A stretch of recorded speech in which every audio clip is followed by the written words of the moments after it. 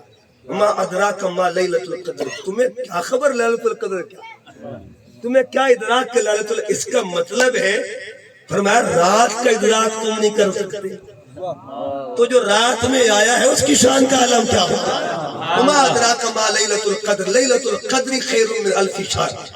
آگے فرمایا تنزل الملائکہ. اچھا دوبارہ قرآن نہیں آئے گا، حضور علیہ السلام کا سلسلہ وحی مکمل اور آقا کے سر پہ ختم نبوت کرا اپنے تاج رکھ دیا. دوبارہ قرآن نہیں آئے گا، لیکن دوبارہ لیلۃ القدر آئے گی. ہر سال آتی رہے گی. لیلۃ القدر بھی آئے گی، تنزل الملائکہ فرشتے بھی آئیں گے، برو جبرائیل بھی آئے گا. ہر سال لیلۃ القدر آئے گی، فرشتے آئیں گے، جبرائیل بھی. چلو جبرائیل امین کی بات کرتے ہیں. پہلے جبرائیل آتے تھے کلام لے کے، اب ہر سال کیا لے کے آتے ہیں؟ اب معاملہ کلام کا تو نہیں ہے، پہلے کلام لے کے آتے تھے، اب تو سلام لے کے. سلام علیہ حتی مطلع الفجر. جس پہ کلام لاتے تھے اس کو ذات محمد کہتے ہیں، اور جن پر سلام لے کے آتے ہیں انہیں امت محمد کہا جاتا ہے. اگر امت ہی کا یہ مقام ہے تو حضور کی آل کے مقام کا عالم کیا ہے. اچھا پچھلے دنوں میں ایک سید زادے کو سن رہا تھا، عالم دین بھی تھے. قرآن پاک پڑھیے گا، جبرائیل آئے جناب مریم کے پاس، سورہ مریم کو اٹھا کے پڑھیے گا. جب انہوں نے کہا تھا انما انا رسول ربک لیہب لک غلاما زکیہ، جبرائیل آئے تھے. اچھا جبرائیل آئے جناب مریم کے پاس، کلام کیا، جناب مریم کے پاس آ کے کلام کیا. لیکن جب سیدہ زہرا کی باری آتی ہے پھر کلام نہیں کیا، دروازے پہ کھڑے ہو گئے، کھڑے رہے. اب ادھر قرآن پاک کا تیسرا پارہ پھر پڑھیے. حضرت زکریا علیہ السلام جب حجرہ مریم میں داخل ہوئے، کلما دخل علیہا زکریا المحراب، جب محراب میں داخل ہوئے، وجد عندہا رزقا، تو بے موسم پھل پڑے ہوئے. کالا حضرت زکریا نے پوچھا یا مریم، اے بیٹی مریم، النار جہادا، یہ پھل کہاں سے آئے؟ قالت هو من عند اللہ، عرض کے خالو جان یہ میرے اللہ نے بھیجے، بے موسم پھل میرے رب نے بھیجے ہیں. اچھا لانے والا جبرائیل ہی تھا، علماء تفسیر لکھے لانے والا جبرائیل ہی تھا. امام سالبی کو بھی دیکھیے وہ کیا لکھتے ہیں، ایک بی پی وہ ہے جہاں جبرائیل آتا ہے دینے کے لیے، جہاں دینے کے لیے آتا ہے. ایک دروازہ وہ بھی تھا جہاں دینے نہیں آتا، جہاں لینے آتا ہے. امام سالبی فرماتے ہیں وَيُطْعِمُونَ الطَّعَامَ عَلَىٰ حُبِّهِ مِسْكِينًا وَيَتِيمًا وَأَسِيرًا. امتحان مقصود تھا آل محمد کا، لیکن پردے کیا تھے، اہتمام کیا تھا. ایک ہی شخصیت ہے، 3 دنوں میں بشریت کے پردے میں وہ آ رہی ہے، بشریت کے لباس میں آ رہی ہے. امام سالبی فرماتے ہیں 3 دن آنے والا کوئی عام بندہ نہیں تھا، اسے جبرائیل تحمل الملائکہ تحمل. اچھا بات دور نہ نکل جائے کیونکہ شاہ صاحب بھی تشریف لے آ چکے، میں زیادہ دیر حال نہیں ہونا چاہتا ہوں. میں بات لباس کی بات کرنا چاہتا ہوں. اندر صندوق کے کیا تھا؟ اب صندوق کے 4 زاویے ہیں. پہلا زاویہ سکینہ ہے، اس میں سکون، ٹھیک ہے جی، اور دوسرا ترکہ ہے آل موسیٰ اور آل ہارون کا. اچھا یہ ترکہ ہے آل موسیٰ کا، جملہ نہ بول دوں، یہ ترکہ ہے آل موسیٰ کا، اور حضور کے ترکے کو آل محمد کہتے ہیں. سیدنا ابوبکر صدیق کی ذات پر جو زبان دراز کرتا ہے ان کو پیغام دے دے، جو خود ترکہ ہو وہ کسی ترکے کے طالب نہیں ہوا کرتا، وہ کسی ترکہ کے طالب نہیں ہوا کرتے. اس کا مطلب یہ ہوا مصطفیٰ نے اعلان کر دیا اور میرے ترکے کو آل محمد کا. اس سے بڑی اور بات کریں، اس لیے یہ بات دلوں کے تختی پہ لکھ لیں، دلوں کے تختی پہ لکھ لیں. قرآنی پیغام ہے اور میں نے آپ کو دے دیا. بہرحال آگے چلتا ہوں. اندر کیا تھا؟ اندر لباس تھا. لباس تھے کس کے؟ بچوں کے بھی لباس تھے اور جناب موسیٰ کا بھی لباس تھا، جناب ہارون کا بھی لباس تھا. اچھا لباس کا مقام کیا ہوتا ہے؟ قیامت تک ذکر. وہ لباس اس بکسے میں آ جائے، ہائے ہائے وہ لباس جس بکسے میں آ جائے وہ بکسا عظمت والا ہو جاتا ہے، تو وہ لباس جس وجود میں ہوگا اس وجود کی برکتوں کا عالم کیا ہوگا؟ واہ واہ واہ، زندہ باد۔ قرآن پڑھیے گا، لباس کیا ہے، سورۃ یوسف پڑھیے گا، حضرت یوسف علیہ السلام کو خبر ملی۔ اچھا یہاں ایک پیغام فکر بھی دے دوں، اصلاح کی بات کرتے ہیں، نوجوان بیٹھے، میرے دوست، میرے بچے بیٹھے ہوئے، ایک معاملہ ہوتا ہے اصل کا، ایک معاملہ نسل کا۔ قرآن پاک میں دو خوابوں کا ذکر ہے، ایک خواب دیکھا تھا نسل نے، بتایا اصل، دیکھا پتر نے، بتایا بابے کو، ایک خواب دیکھا تھا بابا نے، بتایا بیٹے کو، ٹھیک ہے جی۔ ایک خواب کو خواب یوسف کہتے ہیں، ایک خواب کو خواب خلیل کہا جاتا ہے، زاویہ جدا ہے۔ یوسف علیہ السلام نے خواب دیکھا، شیئر کیا بابا سے، سبحان اللہ، اور ادھر خواب دیکھا جناب خلیل نے شیئر کیا پتر سے۔ یہ دو میسج ملے کہ دیکھئے گا، بچوں کو پیغام ملا کہ جب بھی معاملہ ہونا بزرگوں سے مشورہ کرنا، اسے سنت یوسف کہا جاتا ہے۔ اور بزرگوں کو یہ بھی پیغام ملا، اولاد جوان ہو جائے نا بچوں سے مشورہ کرنا، اسے سنت خلیل، سبحان اللہ، زندہ باد۔ اسے سنت خلیل کہتے ہیں۔ آگے چلتا ہوں۔ اچھا آپ نے اپنا کرتا، اچھا یہاں کی جو خاص بات، بابا ان کو خواب بتا، بابا میں نے خواب دیکھا، انی رأیت 11 کوكبا والشمس والقمر رأیتهم لی ساجدین۔ اچھا بابے کو جب خواب بتایا نا بابا جان کو، تو حضرت یعقوب علیہ السلام نے فرمایا بیٹے فکر لگ گئی نا، اس خواب کو اپنے بھائیوں کو مت بتانا، اللہ، لا تقصترو یا تعالی اخواتک، اس کو بھائیوں کو مت بتانا۔ اچھا یہاں فکر کر رہا ہے بابا پتر کی، بابا بیٹے کی، جب دیکھنا کہ کیا بیٹا بھی بابا کی فکر کرتا ہے کہ نہیں کرتا۔ قرآن فرماتا ہے جب بچے کو خبر ملے نا بیٹے کو، میرے بابا کی آنکھوں کو نور چلا گیا ہے، اب بچہ کیا کرتا ہے، اذهبوا بقمیصی ھذا فالقوہ علی وجہ ابی یات بصیرا، میرا قمیض لے کے جاؤ، میرے بابا کی آنکھوں میں رکھنا، نور واپس آ جائے۔ سبحان اللہ، نعرہ تکبیر، نعرہ رسالت، نعرہ خلافت، نعرہ حیدری۔ اب یہاں دیکھئے قمیض یوسف، آنکھوں پہ لگا نور واپس آ گیا، بدن یوسف پہ نسبت پانے والا قمیض تھا، آنکھوں پہ لگا۔ اب کوئی پوچھے محمد مصطفیٰ کے قمیض کی برکت کیا ہے؟ تو قمیض کی بات بعد میں کرتے ہیں، قمیض کی بات بعد میں کرتے ہیں، پہلے ایک گل اور نہ کر لیے۔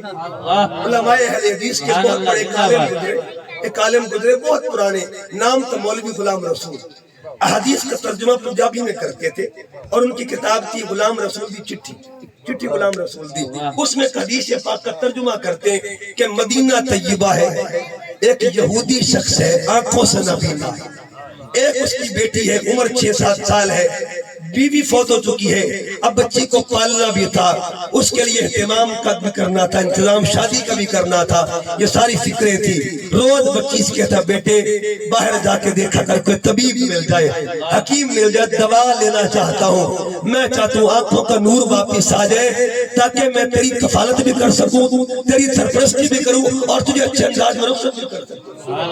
بچی روز نکلتی خالی واپس آ جائے، ایک دن نکلی اور نکلی تو قسمت جاگا، ایک گلی میں داخل ہوئی، اسی گلی کی دوسری سائیڈ سے کملی والا داخل ہو رہا، آمنہ کے لال جلوہ افروز ہو رہے ہیں، بچی نے دیکھا بس تکتی رہ گئی، تکتی رہ گئی، دیکھتی رہ گئی، واپس دوڑ کے بابا حکیم مل گیا، بابا طبیب مل گیا، پتر دوا کیوں نہیں لی؟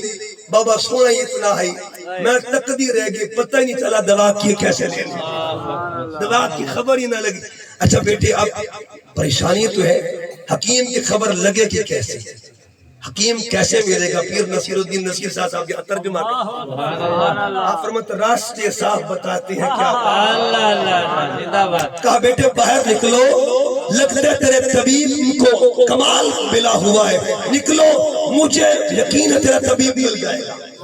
اب اسے خبر نہیں طبیب ہے کون، بہرحال باہر نکلی، خوشبو سونگتی سونگتی کاشانہ محمدی تک جا پہنچی، پتہ چلا حضور محو ایک استراحت ہے، بہرحال اس حضور کی چارپائی کے پاس بیٹھی، سرکار کی نیند میں خلل نہیں لانا، بیٹھ کے تکتی رہی سرکار کو. حضور بیدار ہوئے, کچھ مانگا بھی نہیں. حضور نالین پہنتے ہیں, جہاں جہاں نالین محمد لگتے ہیں وہاں سے خاک اٹھاتی ہے, خاک لے کے شیشے میں بند کی, بابا کے پاس ہے. بابا یہ دیکھ دوا مجھے مل گئی ہے. بابا نے سلائی ڈالی, بس ڈالنے کے دیر کی نور واپس آ گیا. بیٹے کہاں سے ملی دوا, کہاں سے ملی؟ اس نے کہا بابا نہیں بتاؤں گی. آپ یہودی ہو اور میرا طبیب بڑا سونا ہے, ڈر لگتا ہے. نعرہ تحقیق، نعرہ حیدری، ہر صحابی نبی جنتی جنتی ڈر لگتا ہے کہیں آپ توہین نہ کر بیٹھے, آپ گستاخی نہ کر بیٹھے, ڈر لگتا ہے. اس نے کہا نہیں, میں تجھے قسم دیتا ہوں, میں قسم اٹھاتا ہوں تو رات کی, میں کچھ نہیں کہوں گا, بتا دے. اس نے کہا میرے طبیب کا نام کیا ہے؟ یہاں مولوی غلام رسول صاحب لکھتے ہیں قدیمی شہنشاہ عالی گھرانہ حسین و حسن دا غمخوار نانا, مدینہ طیبہ وچ رہن والا, خدا دے رستے جا بہن والا, اکھاں وچ قدرتی سرمے دی دھاری, دلانو کٹ دی جیویں کٹاری. تو زلیخا جے کدی اس نو ویکھ لیندی نہ پیچھے یوسف مصری دے پیندا. اچھا جب دوا مل گئی نا, کہا بیٹے اچھا وہاں سے لایا؟ غضب میں آ گیا. اس نے کہا اچھا مجھے یہ نہیں چاہیے, چھری لے کے آ. چھریاں مارتا ہے, بچی مسکراتی. کہا بابا مارتا جا, یہ نور بڑھتا جائے. اب یہاں جو خاص بات انہوں نے لکھی ہے, بات لکھی, وہ کہتے ہیں ایک ہوتی ہے شفا, ایک ہوتی ہے عطا. یہاں دونوں معاملے مل گئے تھے. شفا من جانب اللہ تھی اور عطا محمد مصطفیٰ کی طرف سے تھی. شفا بھی مل رہی, عطا بھی مل رہی ہے. تو مطلب یہ ہوا یہ قدموں کی خاک ہے. کوئی پوچھے جی ادھر تو قمیض تھا, اچھا قمیض کی ہم ہسٹری نہ دیکھ لیں, قمیض بنتا کیسے؟ قمیض بنتا کیسے؟ آپ قمیض کو پیچھے لے کے جائے, کپڑے سے بنتا ہے. کپڑا کپاس سے بنتا ہے, اور کپاس کہاں سے پیدا ہوتی ہے؟ زمین سے پیدا ہوتی ہے. مرکز اس کا بھی زمین ہی ہے, مرکز اس کا بھی. یہ الگ بات ہے, فاصلے طے کرتا کرتا قمیض تک آ گیا. اس کا مطلب یہ ہوا اگر خاک یوسف آنکھوں پہ لگے نور واپس آ جائے, اور خاک نالین محمد لگے تو نور واپس آ جائے. سبحان اللہ, نور واپس آ جائے, نور نہ نکل جائے. بات ہو رہی تھی حضور علیہ السلام کی ذات کے ساتھ منسوب لباس کی. اللہ ذکر کرتا ہے اور محض ذکر نہیں کرتا, بلکہ اللہ یوں یاد فرماتا ہے, یا ایھا المزمل, اے چادر والے, اے چادر والے. ایک دو حدیثیں پیش کر کے بات کو مکمل کرنے لگا ہوں. بخاری کی حدیث مبارکہ ہے, ایک عورت نے سرکار کو چادر کو تحفہ دیا, سرکار کو چادر کا تحفہ دیا. ایک صحابی بیٹھے تھے, عرض کیا آقا یہ چادر مجھے عطا فرما, چادر مجھے عطا فرما دے. آقا اسلام نے چادر عطا فرما دی. کچھ دیر حضور نے چادر لی, اوڑھ کر واپس دے دی, عطا فرما دی. جب چادر دے دی نا, اس صحابی سے باقی صحابہ نے پوچھا بھی تو نے کیا کیا؟ آقا علیہ السلام کو تحفہ ملا تھا, تو نے واپس لیا. اب اس نے جواب کیا کہ رجوت برکتھا, میں نے برکت کے لیے امید برکت رکھی ہے. اور آگے کیا کہا, ہین لبس النبی صلی اللہ علیہ وآلہ وسلم لعلی یکفن فیہا, میں چاہتا یہ ہوں جب دنیا سے جاؤں چادر محمد کی کفن مجھے نصیب ہو رہا. سبحان اللہ, سبحان اللہ, چادر مصطفیٰ کی ہو, چادر مصطفیٰ کی ہو. ایک اور حدیث نہ سنا دوں, ایک اور حدیث سنا دوں. حضور سیدہ خدیجہ الکبریٰ رضی اللہ تعالیٰ عنہا. کون خدیجہ الکبریٰ؟ پہلی مرتبہ قرآن اترا. جب قرآن نازل ہوا, آقا نے سوچا کہ کوئی تو ایسا بھی ہو کہ میں قرآن سناؤں وہ سنے, لب میرے ہو اور کان بھی کسی کے ہو.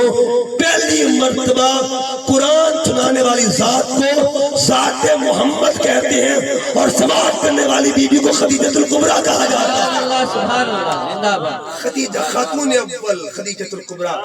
اب ایک دن ایسا ہوا جب آپ کا مسند احمد بن حنبل کی حدیث پاک, سیدہ خدیجہ نے حضور سیدہ فاطمہ الزہرا آپ بیٹی سے فرمایا بیٹی جا اپنے بابا سے چادر تو لے کیا, بابا سے چادر تو لے کیا. اب بابا دوسرے کمرے میں تشریف فرماتے عرض کہ بابا جان اماں جی چادر مانگ رہی ہیں، اماں جی چادر مانگ رہی ہیں۔ آپ فرماتے بیٹی فاطمہ خیریت تو ہے، خدیجہ کو چادر کی کیا ضرورت پڑ گئی ہے، تو چلو میں خود چل کے آ جاتا ہوں۔ چادر والا خود آتا ہے۔ اب جو حضور علیہ السلام نے کلمات ارشاد فرمائے واری واری جائیے، قربان جائیے کلمات پہ۔ آقا فرماتے خدیجہ تو نے چادر مانگی تھی؟ چادر مانگی تھی جی آقا چادر۔ کیوں مانگی تھی؟ آقا لگتا ہے گھڑیاں آخری آ گئی، چاہتی ہوں ادھر سانس نکلے ادھر وجود پر محمد کی چادر موجود ہو۔ اب جو حضور نے اعزاز بخشا وہ کیا تھا؟ فرمایا لو ارتی جلدی لا اتیتکی، خدیجہ جو چادر کی بات کرتی ہے اگر تم محمد کی جلد بھی مانگ لینا میں تجھے جلد بھی اتار کے دیتا۔ سبحان اللہ سبحان اللہ سبحان اللہ۔ جلد بھی اپنی تجھے دے دی، جلد بھی جلد دے دوں۔ اس کا مطلب یہ ہوا لباس تو ہوتے ان میں برکتیں ہوتی ہیں، کہ یہ میرے غوث اعظم کا مہینہ ہے۔ ایک بات کر کے بات ختم کرنا چاہتا ہوں۔ میں اکثر یہ کہا کرتا ہوں ہم ہر نسبت کو ماننے والے ہیں۔ پچھلا مہینہ رسول اعظم کا، یہ غوث اعظم کا مہینہ، ٹھیک ہے جی۔ وہ میلاد والے کا تھا، یہ بغداد والے کا مہینہ، ٹھیک ہے جی۔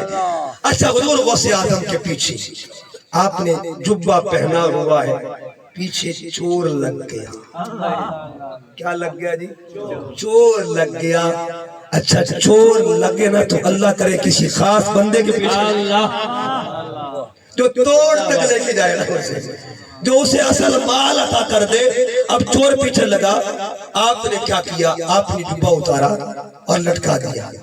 چور جو تھا موقع کی تلاش میں تھا، اس نے جبہ اتارا، اتار کے بھاگنا چاہا، لیکن کیا ہوا؟ سارے دروازے پر پردے پڑ گئے۔ جب پردے پڑ گئے نا، وجہ کیا تھی؟ جس کے لیے اللہ نے بڑا دروازہ کھولا اس کے چھوٹے دروازے بند کر دی جاتے ہیں۔ یہ دنیا کے دروازے بند ہو جاتے ہیں، دروازہ بڑا کھل، جس کو باب ہدایت کہتے ہیں، بڑا کھلنے لگا تھا۔ اب کیا ہوا؟ ہاتھ مارتا ہے، دروازہ نہیں ملتا، تھک ہار کے وہیں پہ آرام کرنے کے لیے صفوں میں لیٹ جاتا ہے۔ آخری پہر آتا ہے رات کا، دستک ہوتی ہے، آواز آئی کہ ایک ابدال فوت ہو گیا ہے اور ارجنٹ ابدال چاہیے، نقد و نقدی ابدال چاہیے۔ آپ فرماتے ہیں کچھ دیر آرام کرو، انتظار کرو، فجر کے بعد کریں گے۔ کہ حضور اگر اس دوران اگر نقصان ہوگا تو ذمہ دار کون ہوگا؟ آپ تو کہتا اگر ڈیوٹی ہے، آپ کی ڈیوٹی ہے، آپ ذمہ دار ہیں۔ آپ نے کہا اچھا اگر جلدی ہے نا تو آؤ دے دیتے ہیں، آؤ دے دیتے ہیں۔ آیا تھا جبہ لینے کے لیے، مجھے 5 منٹ دے دیں گے جی؟ یہ ایک بات کرتا ہوں، کبھی دیکھیے نا طلب چھوٹی ہوتی عطا بڑی ہوتی۔ عطا کیا ہے؟ حضرت قتادہ جب آنکھ کا ڈیلا نکلا نا بارگاہ محمد میں آنکھ لینے کے لیے آئے تھے۔ کیا لینے؟ حضور نے کیا فرمایا؟ قتادہ آنکھ لینی ہے، جنت لینی ہے۔ طلب میں آنکھ تھی، فرمایا بتا آنکھ لینی ہے یا جنت لینی ہے؟ تو عرض کیا حضور آنکھ میری طلب کی، جنت طلب والا معاملہ بھی پورا کر دیا، عطا والا بھی۔ ایک مثال اور نہ دے دے، آیا تھا روٹی لینے کے لیے ایک بندہ، لیکن دروازہ علی کا مل گیا۔ آیا تھا روٹی لینے کے لیے، آنکھوں سے نابینا ہے۔ آپ نے کہا کمبر چلو بھی اس کو روٹی دو۔ اس نے کہا سرکار روٹی صندوق میں، فرمایا صندوق ہی دے دو۔ سرکار صندوق کجاوے پر کجاوا ہی عطا کر دو۔ حضور کجاوا اونٹ، فرمایا اونٹ ہی عطا کر دو۔ عرض کہ سرکار اونٹ قطار میں، فرمایا قطار ہی عطا کر دو۔ اللہ نعرہ تکبیر، نعرہ رسالت، نعرہ خلافت، نعرہ حیدری۔ سبحان اللہ سبحان اللہ۔ اصل بھی یہی زاویے والی اور نسل بھی اس زاویے والی۔ آیا تو روٹی لینے کے لیے، اچھا آپ جب اونٹوں کی قطار دے دینا ٹٹولتا رسی، ایسا ٹٹولتا ہے نا، تو بڑا عجیب سوال کہ اس نے کہا آیا تو روٹی لینے میری رسی ہے۔ کمبر نے کہا سرکار اگلا کام نہ کرو تو چس نہیں۔ آپ نے ہاتھ پھیرا، اونٹوں کی قطار بھی عطا فرما دی، آنکھوں کی بہار بھی عطا فرما دی۔ سبحان اللہ۔ طلب نے کیا تھا، عطا کیا کیا ہو رہا ہے؟ غوث اعظم کے پیچھے لگا، طلب تھی جبہ لینے کی، طلب کیا تھی؟ جبہ لینے تھے. آ کر دروازہ شیخ عبد القادر جیلانی دروازے پہ آیا تو کیا ملا؟ آپ صفوں کے پاس گئے, چھپ کے لیتا تو چل بھی بیلی اٹھ, اللہ اٹھ جا. کہا حضور میں تو چور ہوتا, پہلے چور تب تو ہو رہا. نگاہ ولی نے وہ تاثیر دیکھی, بدلتی ہزاروں کے تقدیر دیکھی. اور عمران بھائی یہ تو چلو شعر ہے نا, علامہ اقبال پہ فتویٰ لگانے کی جرت بندہ نہیں کرتا کہ ڈنڈے کا خطرہ ہو, پاکستان سے نکال نہ دیا جائے. اقبال کیا کہتے ہیں, نگاہ مرد مومن سے بدل جاتی ہیں تقدیریں, جو ہو جا کے یقین پیدا تو کٹ جاتی ہے زنجیریں. اس کا مطلب ہے ایک نگاہ جس کی چور کو کتب بنا دے اسے نگاہ غوث اعظم کہا جاتا ہے, اسے نگاہ غوث اعظم کہتا ہے. غوث اعظم کوئی چھوٹے موٹے پیر نہیں ہے. میں پچھلے دنوں جی سی یونیورسٹی میں گیا, ایک دوست سے میرے, انہوں نے کہا کہ آپ حیران ہو گئے کہ حضور غوث اعظم پہ پی ایچ ڈیز ہو چکی ہیں یہاں پہ, آپ کی شخصیت پہ پی ایچ ڈیز. اور ایک شخص نے حضور غوث اعظم کے قرآن فہمی پہ پی ایچ ڈی کی ہے. قرآن فہمی صرف اس موضوع پہ قرآن کا کتنا فہم تھا. اس کا مطلب یہ ہوا حضور غوث اعظم کی شخصیت, اور آج منہاج القرآن کو جو فیض ملا ہوا ہے وہ حضور غوث اعظم کا ہے. اور میں چونکہ الحمدللہ سادات گھرانے سے میرا تعلق ہے, آپ کے قریب 18 میں میرے دادا حضور تقریباً 27 سال یہاں پہ رہے. چیلوں کی مسجد تھی, میاظم چیلا جو ہے اس کے خاندان کی مسجد تھی. آتاکم چیلا, مہدی حیات چیلا, اسلم چیلا, یہ سارے لوگ اس وقت موجود ہوتے تھے. تو آپ کی کیفیت یہ ہوتی تھی میرے دادا جی حضور. اب بھی اگر آپ اس علاقے میں چلے جائیں تو لوگ جانتے ہیں سید محمد ادریس صاحب رحمۃ اللہ تعالیٰ علیہ. تو وہاں سے کیوں آپ کنارہ کش ہو گئے تھے اور وہاں سے چلے کیوں گئے تھے؟ اس لیے کہ کسی نے ان کو دیکھ لیا تھا کہ تہجد کے وقت وہ تہجد پڑھ رہے تھے, ان کے عذاب بکھرے ہوئے تھے. ہاتھ ایک طرف تھا, پیر ایک طرف تھے, سر ایک طرف تھا, اور ہر عضو سے اللہ کا ذکر کی صدا بلند ہو رہی تھی. اور میں جب بھی منہاج القرآن کی بات کرتا ہوں, یقین کیجئے 1996 میں پہلی مرتبہ میرے مرشد کامل, میرے دادا حضور جن کا مزار کمالیہ میں ہے, انہوں نے مجھے کہا حسن بیٹے میں نے ڈاکٹر صاحب کو سننے جانا ہے.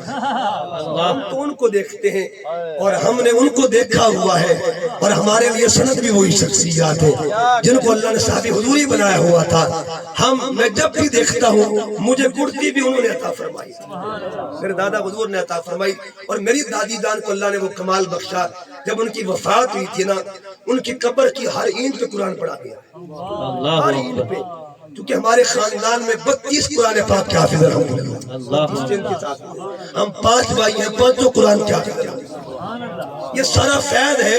اور اس کی اور پھر اللہ پاک نے قرآن والوں کے گھر میں پیدا کیا, اور پھر رب نے جو تحریک عطا فرمائی اس کا نام بھی منہاج القرآن.